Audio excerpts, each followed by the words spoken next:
Hey everyone, we're here today to look at my collection of new and old mini arcade cabinets, I guess they would be. The ones to the left, of course, are the old, and the ones to the right are the newer ones. And the ones to the left were done by ColecoVision back in the day. God, like, I guess it was probably in the early 80s, I believe. And I had a couple of these, like the Donkey Kong, I had Galaxian, I had Pac-Man, I had Frogger, I think I had two, but Miss Pac-Man I bought later on. But the majority of them I had. I got them, I think my mom bought them for me for Christmas. The Donkey Kong, we'll kind of go through each one, you know, one by one. But the Donkey Kong, the decals, I believe I replaced those because there was a glue that they would use on these decals back in the day, and it would actually bleed through, and it would actually cause the sticker to turn like black. So that was the problem I think I had with that Donkey Kong. So, but everything else is original on that, and as it is with all these other ones. So they've held up over time. The Frogger and Pac-Man have some, like, you know, sticker, like, I guess, wear or just old age, and it just starts to fade over time. You know, that's kind of what I have. But otherwise, they're in great shape. There's no, like, cigarette burns or nothing on them. I mean, I never smoked, but there's no, like, marks or nothing on them. They're in pretty good shape. So, and the ones to the right are a newer style cabinet, and those are done by some newer companies out here today in the industry, I guess it would be, and they're selling these. The Tempest and Centipede and the Pac-Man are all different companies, and we'll kind of go over through those in detail too, of how they play and what they look like and stuff like that. And they're built pretty cool. They're all out of wood. The ones to the right, it's like in a wood cabinet, and they're functional and they work really well. And it actually seems like it emulates, or it is maybe the real code to the real arcade games. And of course, the ones to the left on the Colecos are pretty, you know, they're old and they're sprite graphics, I believe, and stuff like that. So, you know, the display's not that great, but for the time when I was a kid, they were great. So, so let's kind of go through these, you know, one by one. And I've been meaning to do this video for quite a while. I saw other people started posting the newer ones, so I kind of just wanted to do a full collection of what I have at the time, at this moment, I should say, and kind of just go over some of these and see what they look like in detail. You know, the detail of them and how they play. So stay tuned. So the first game we're going to look at is the Frogger by Coleco, and I believe this one was made in like 1981. So I was like 10, something like that back then, and yeah, back then it was really cool to have this game and stuff like that. So yeah, we played this in the real arcade and all that, and it kind of emulates it with the tire track, you know, going up the screen and on the control panel and stuff like that, like in the arcade, stuff like that. And again, this is getting a little worn out or just faded over time. So you know, it's an old game. So if you turn it on, so once we turn it on,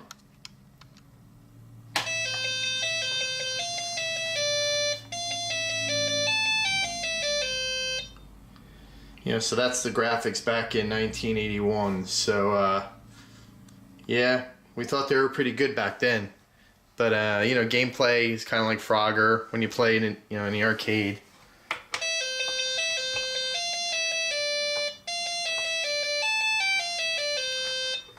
So you move your little frog around, go up. I died. It's hard to play on an angle.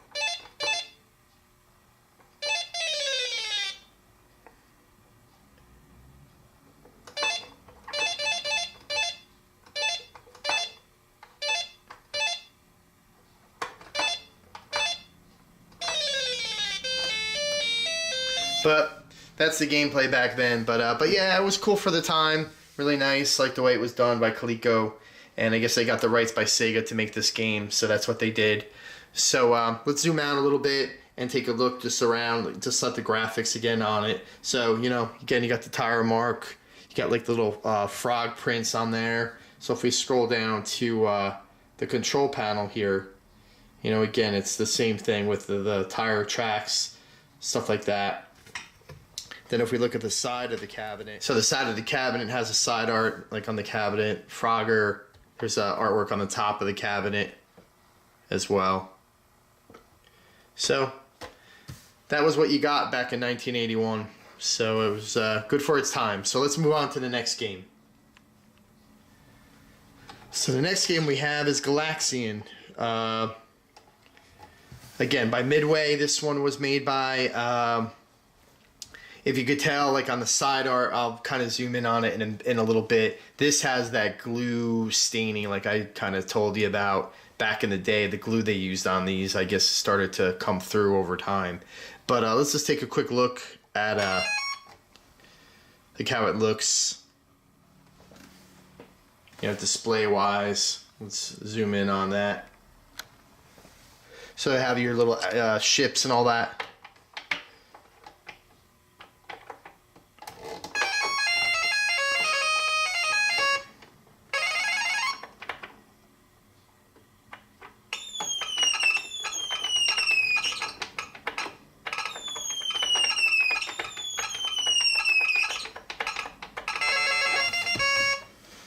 So that's Galaxian, and you know, again, it has the graphics around the display and stuff like that. Pretty cool. Let's kind of look at the cabinet and see how that looks. So that's the side art on the game, and again, you can see all the black kind of coming through. Again, like I said, it's the glue that they used back then.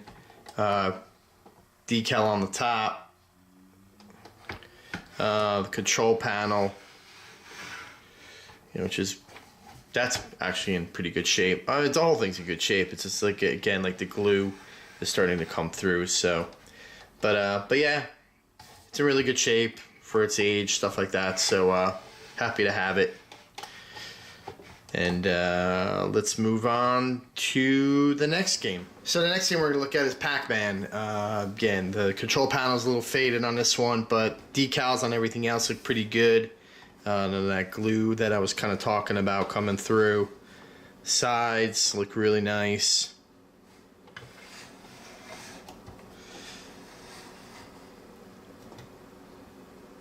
Everything's pretty color, you know, the color's still held on the sides and the marquee and all that. So, yeah, this is another game, you know, fun game back in the day. So let's zoom in on that control panel and take a look at the great gameplay on this one. So let's hit that switch. Let me to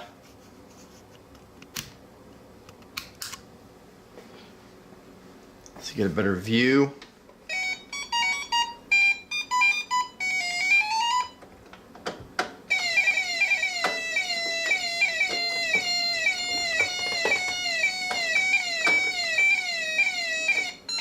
I think there was different like games you could play. Like right now I'm playing head-to-head Pac-Man, but there's like a Pac-Man, like the real game, if you go to the right with the stick.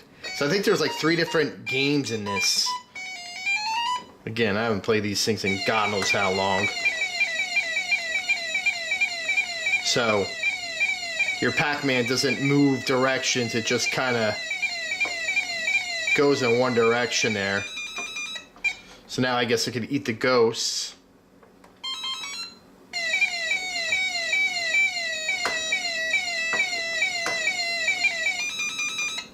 And the mazes are nothing like, you know, they are in the arcades, so they're a lot different. But again, that's 1981 or 2 or whatever it was back then.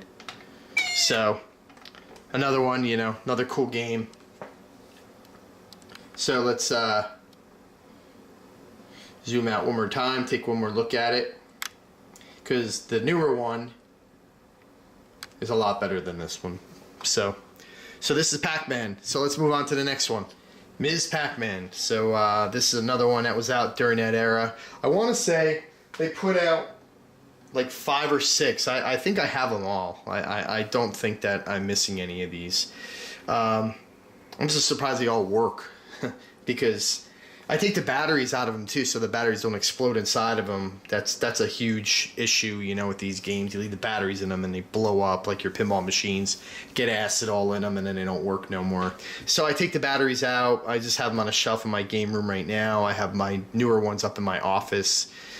Those are the newer ones are run on a rechargeable battery inside, like your phone and stuff like that, which I guess is good. I guess you could change the battery over time if you need to. So let's take a look at this game, the cabinet and stuff like that. Artwork is really nice on this one too. The decals are pretty good. No fade, no glue coming through. This is the other side. I always like Ms. Pac-Man over Pac-Man. Just for the variety of the screens. Not in this game, of course, because the screens probably look all the same. But there are different things you could eat though, like the pretzel and the banana and stuff like that. I believe that was in this game. So, and you got the top artwork here.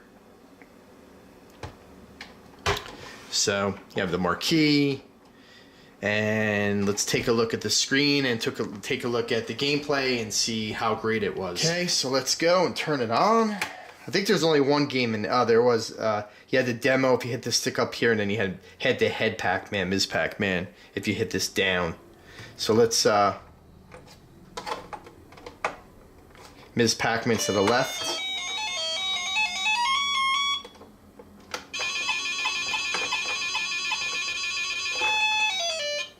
So, I pretty much died. If you could see the icon of the Pac-Man,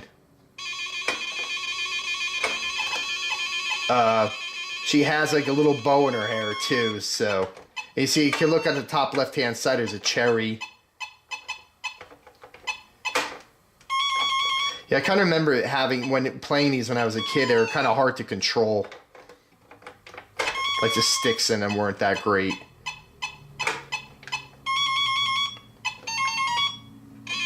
But that's the gameplay in that.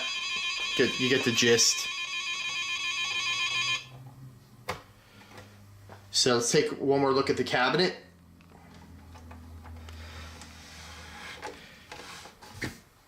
And that's Ms. Pac-Man. I think you could buy these. I looked them up one time to see what the pricing was on these things, to see if they're worth really any money or not. And honestly, I think they're probably the same amount of money they were when they were brand new. I think they're around like $50, something like that.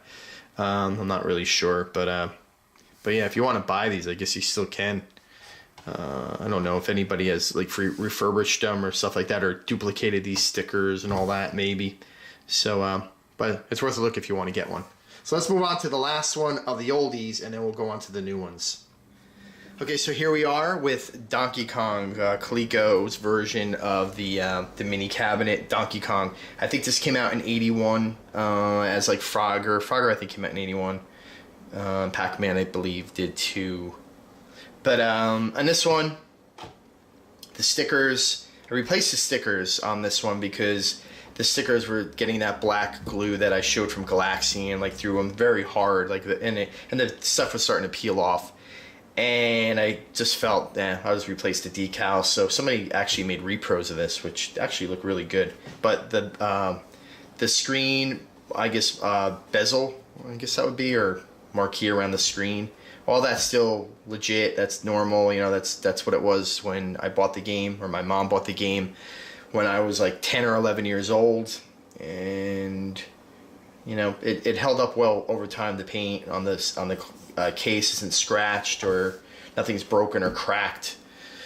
It didn't power up. I had to take it apart because one of the battery leads were like I guess I had a cold solder joint, so I had to resolder it back to the board and give it a better piece of solder on that board, and then it worked again, which is great. And this one means a lot. My mom bought me this back. My mom's no longer here, and my mom bought me this game back in the day. So I really wanted it, I remember, and she purchased it for me. So it means a lot more, this game, than all the other ones that I have. So let's take a look at the game altogether here from afar. So you have the side art, which is there.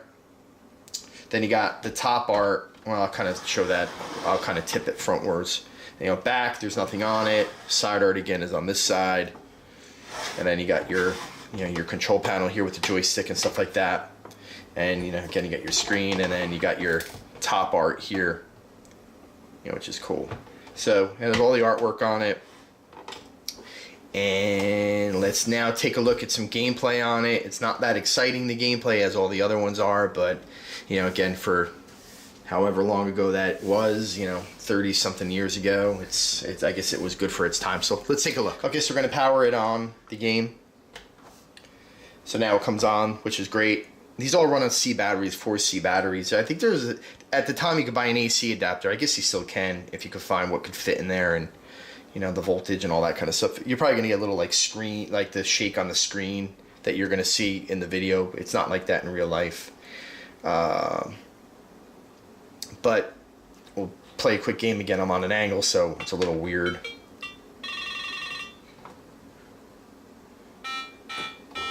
So that's your little Mario running around there. And of course I jumped too early.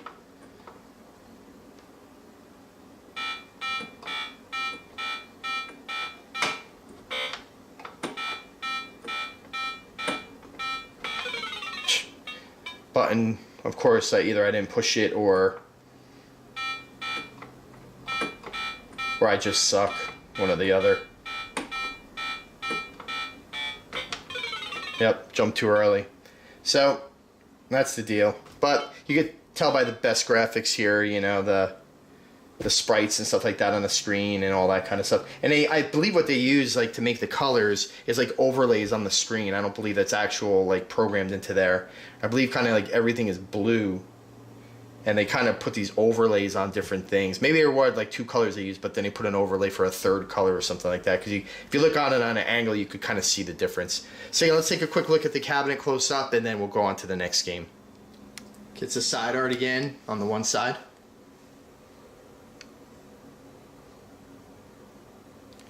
The control panel. Marquee. And the other side of the cabinet.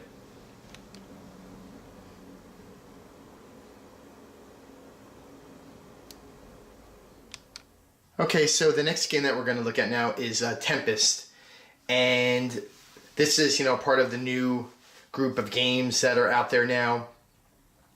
And it kind of follows the Centipede type of cabinet style as well, made by the same company. And basically how it is that the setup of this game, if you look at it, the side art is pretty nice. It's it kind of clones the arcade cabinet. And then, the other side, it's the same idea. And then if you look at the back has this speaker grill down here, power switch, volume control, and this whole back piece I think comes off. You got to unscrew it from here and here, and then the charger is down here. Again, it's a mini charger, like you would use on your cell phone of today. So, and on this one again, the coin door opens. You gotta kind of get your fingernail kind of around it and just get it just right, but the door opens up. People have been using pliers and stuff on it to open it. Don't do that, because you're just gonna bend it and maybe break it or gouge it or do what you're gonna do. And to power it up, we hold that power button that's in the back, hold it down for a little bit, a couple seconds, and you're gonna see everything kind of light up of the cabinet, the marquee, the buttons, even the coin slots light up, which is cool. And it's pretty cool. So it takes a little time. The Pac-Man, and I'm going to show you later, that has a pretty quick boot time. This is pretty quick as well. I'm not complaining, but I'm just saying the Pac-Man boots a bit quicker.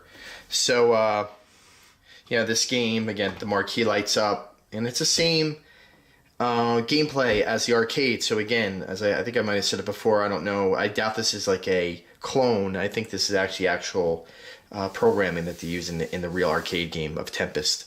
So let's play a quick game. We'll zoom in on the screen and take a look at how it plays.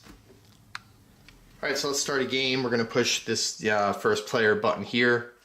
You turn with the knob here. The fire is up on the top, and then your how you blow up like the whole screen is the bottom one there. I don't even know what they call it in this game, but let's hit this button. So you pick your skill level. I'll go with 3. So we hit that, and then you go, and you turn the knob. It's hard. I'm playing sideways, like I'm looking at it on an angle here.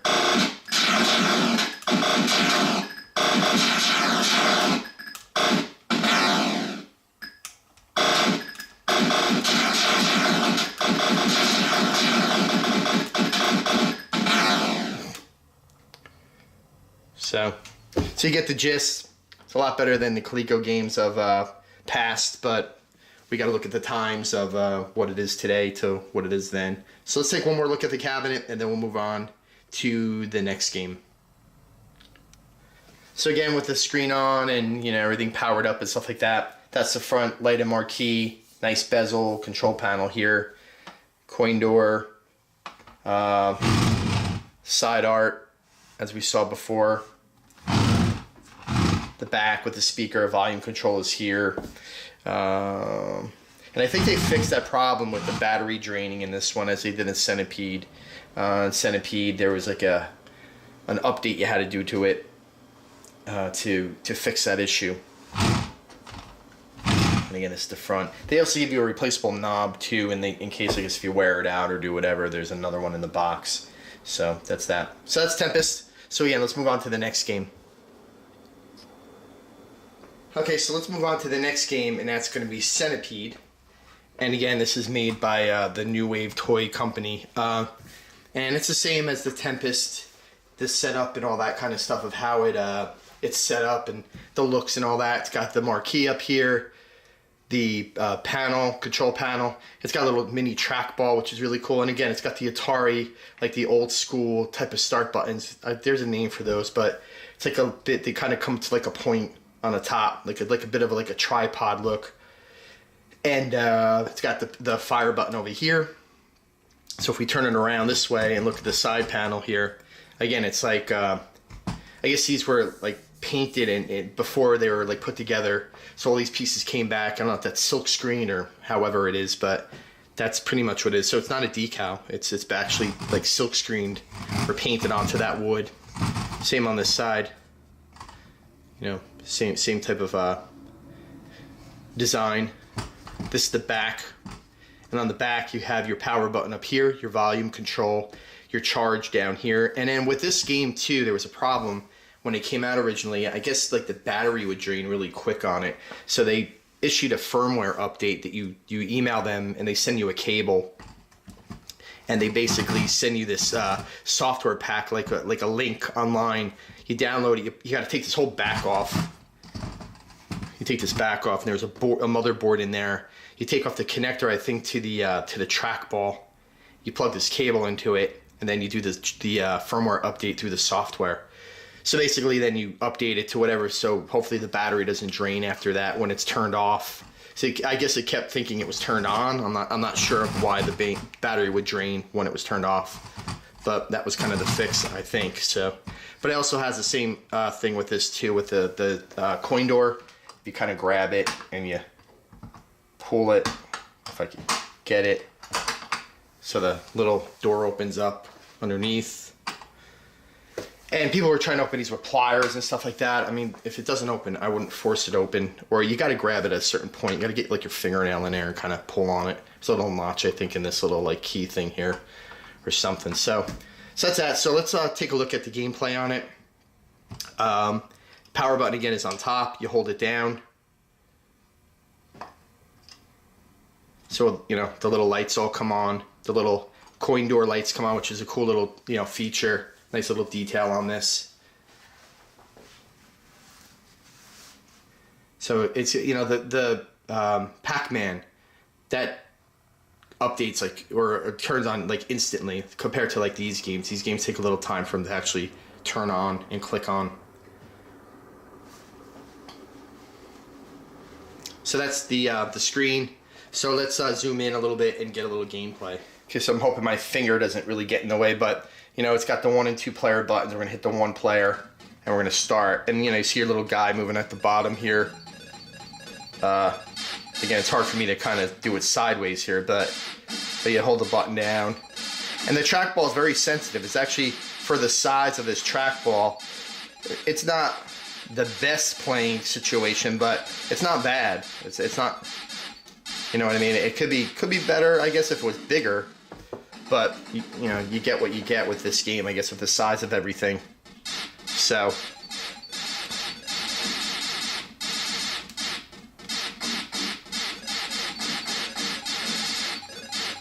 But you go up, down, left, right, and again, it's pretty sensitive to your motions of your finger, of, you know, which way you want it to go.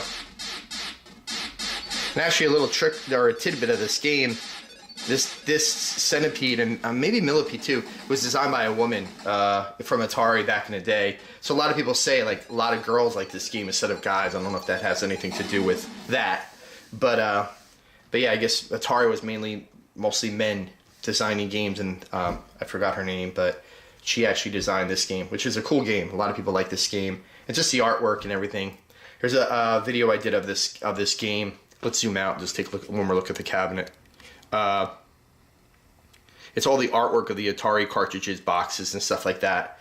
So it's pretty cool. So I did a review on one of my videos about that. I'll put a link into the notes on my blog page and on my YouTube page. So that's Centipede. Again, it's pretty cool. It's cool for what it is. You know, again, the size of the trackball, the buttons and stuff like that. It's very mini, so you know, you're gonna get what you get, or what you're gonna think. It's not the easiest to play, but it is easy compared to, you know, what you're working with, I guess. So let's move on to the next game. Okay, and the final arcade cabinet we're gonna look at is Pac-Man. So this one is built like this is so nice. Like, this whole construction of this game, from the artwork, the gameplay, the way it boots up, everything about it is really nice. So on here, like, you power up with this little like coin door button here. You start the game with a 1 and 2 player button here. If I hit one player,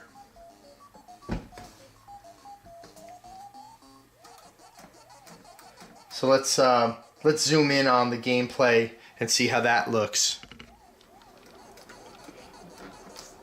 If I can get my hand out of the way here. It's kind of hard to play with my hand out of the way, but you know, like, it's the real Pac-Man.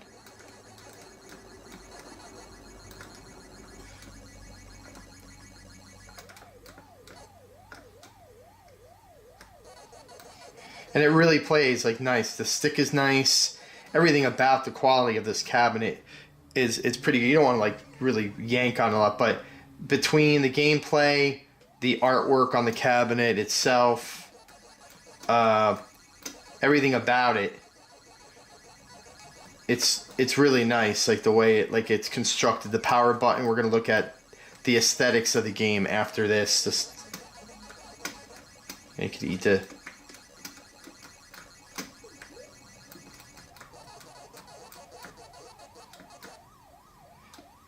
So you get the gist, but that's the gameplay.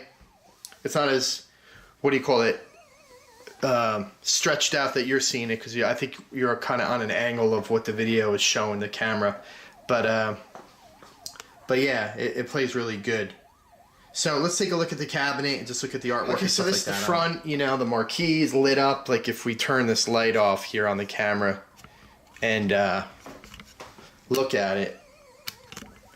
So the marquee's dimly lit. The side art, you got the front. It's pretty much a clone of the arcade cabinet, you know, as it is in the arcade. You know, that's the side, and it's all like painted. This isn't a decal. This is all like painted on. This is the back of it, so we can take a look at it. You have your power switch here, which is really fast for the thing to boot up. It ain't a button that you hold in and stuff like that. So if you want to turn it off, just hold that like that. It turns off. There's a volume control here. You charge it with like a mini charger, you know, you use for your phone, which is down here. This comes off the back panel if you got to do any like things to it. I believe they're numbered too. I thought they were numbered. Maybe I'm just making that up. I thought I saw that they were numbered, but they were only making, I thought, so many of these cabinets, and that's it. But again, this thing is like a tank. This thing is huge. This thing is so much bigger than, like, say, the old Coleco ones and the new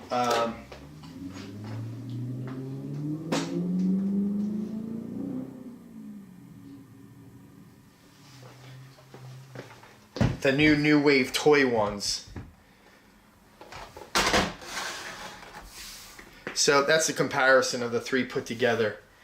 So of course, you know, that Pac-Man stands out, like, you know, it's the boss. It's big, and it's built really well. It's really, like, well constructed.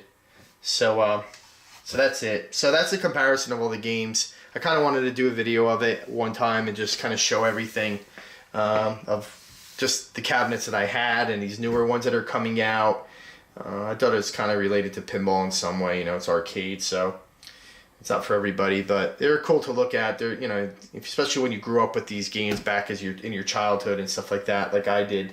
That's where we went to the arcade when I was a kid, and enjoyed these games back in the day. Except the full arcade cabinets, and, you know, knew the game like when it came out. Not, you know, for the kids of today, they see the cabinets today, but I kind of grew up with it of when they were on site or in the arcades and you were able to play like when you were a kid. So it's kind of cool. It's kind of cool to see these and be revisited to them again, like it is with my pinball machines that I have. So again, thanks for watching my video. Really appreciate it. You can see all my stuff at www.pinballsupernova.com. You can go to my YouTube channel, Twitter, Facebook, you know, all those, my blog where I post all the news for the day, or just like little blurbs of things, of code updates, stuff like that. So thanks again for watching. Thanks again for subscribing to my YouTube channel. Really appreciate it. And I'll talk to you soon. Thanks.